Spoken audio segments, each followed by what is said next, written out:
2 সহস্রাধিক মানুষের তাজা প্রাণ আর অন্তত 1010 মানুষের অঙ্গহানির এক রক্তক্ষয়ী যুদ্ধ থেকে মাত্র মাস 3 দূরে দাঁড়িয়ে আজকের কথাগুলো বলছি।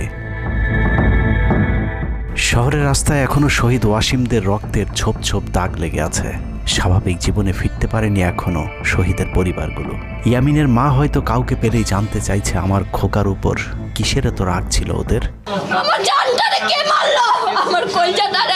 সে প্রশ্নের উত্তর হয়তো কেউ কোনোদিন দিতে পারবে না। বুকের ভেতর গুলি নিয়ে নিস্তেজ পড়ে থাকা শরীরটাকে ওরা যেভাবে কুকুরের মতো টেনে হিঁচড়ে খেয়েছে, সভ্য এই সমাজে সেই উত্তর কি আসলেই আছে? পুড়ে যাওয়া লাশগুলোর কথা মনে করে সারা জীবন হয়তো হৃদয়টা পুড়তে থাকবে হতভাগা সেই মায়েদের।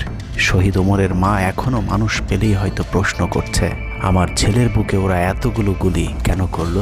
মারার জন্য তো একটা গুলি যথেষ্ট।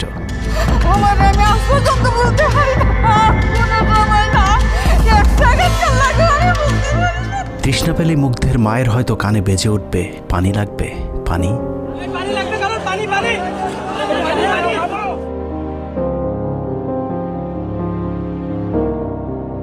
শুনেছি স্বাধীনতা অর্জনের চেয়ে রক্ষা করা অনেক কঠিন। স্বাধীনতার এই পতাকা সমুন্নত রাখতে যারা জীবন দিয়েছেন তাদের সে রক্ত যেন বৃথা না যায়। এ পতাকার জন্য যেন আর কাউকে জীবন দিতে না হয়। স্বাধীনতার এমন যুদ্ধ আর দেখতে চাই না। এ যুদ্ধের প্রতিপক্ষ অনেক হিংস্র, খুব নিষ্ঠুর। ওরা বুকে গুলি নিয়ে কাতরাতে থাকা মানুষকেও শান্তিতে মরতে দেয় না। ওরা আরও রক্ত চায়। 15 বছর মুসলিম নিধন করে ওদের এতটুকু অনুশোচনা নেই। রক্তের নেশায় এখনো বুঁদ হয়ে আছে হিংস্র পশু আত্মাগুলো। এদিকে এক পক্ষ নিজেদেরকে বিজয়ী ভেবে ঘরে ফিরেছে। ঘরে ফেরার আগে যাদের বাড়ি ঘরে আগুন দিয়ে ঘর থেকে বের করেছিল, সেই শত্রুকেই আবার তুলে নিয়েছিল নিজেদের ঘরে। ছাত্রলীগ নিষিদ্ধের কথা বলছে। এই নিষিদ্ধ করবার ম্যান্ডেটটা, নিষিদ্ধ করবার অধিকারটা তাদেরকে কে দিল?